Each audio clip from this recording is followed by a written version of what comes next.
towel! Wet towel! Cover your mouth! These were the unbearable scenes in West London as people living in the flats realised what was happening to them. As the fire raced uncontrollably up the high-rise building, options included either jumping or trying to use makeshift ropes from bedding or curtains.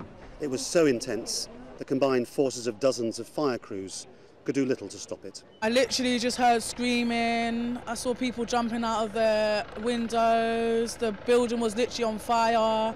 The ambulances, the police, it was horrendous. It was horrific because I saw families screaming, you know, and people on the edge. It looked like they wanted to jump out. By the time it was light, the entire block had been destroyed. Huge plumes of smoke visible from well outside London suggested anyone still trapped inside would surely never have survived. It was the worst thing experienced fire staff had ever seen. This is an unprecedented incident. In my 29 years of being a firefighter, I have never ever seen anything of this scale. Down the road, people who'd lost everything were gathering. This centre had become both a collection point for food and other donations and a place where people could check names of loved ones against a list of the missing or the dead. Many were coming back out, inconsolable. The thing that's perhaps most disturbing about this is the speed with which the fire managed to engulf the entire building. Safety regulations in this country are very strict. Fires are usually confined to perhaps one or at most two floors of a building. Something here has gone absolutely catastrophically wrong.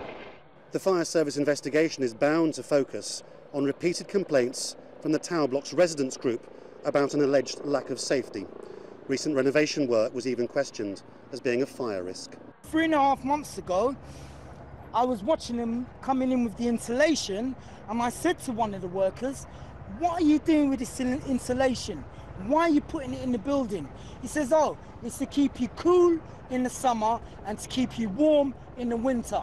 And I said, "Is it?" And I said, "Watch this." And I broke off a little piece of it, yeah? I put it on the back of my phone, and then after I put it on the back of my phone, I lit it with my lighter, and I watched that little piece of phone go psst, and I said, "You're putting that in this building, yeah?" I mean, there was always the concern there was one stairwell which went down out of the building, just the one. And the fire strategy, as communicated by the TMO in placards and in newsletters, was to stay put. So if there's a fire house on the building, you were advised to stay put in your property. Now, I lived on the 21st floor, which is 3 from the top. And yet last night the fire brigade were telling people to get out. There wasn't an evacuation test in the 2.5 years that I lived there. By the morning rush hour, West London was at a standstill, among other concerns that the building might collapse. It is at once a human tragedy, and it is feared a disaster that was waiting to happen. Laurence Lee, Al Jazeera, London.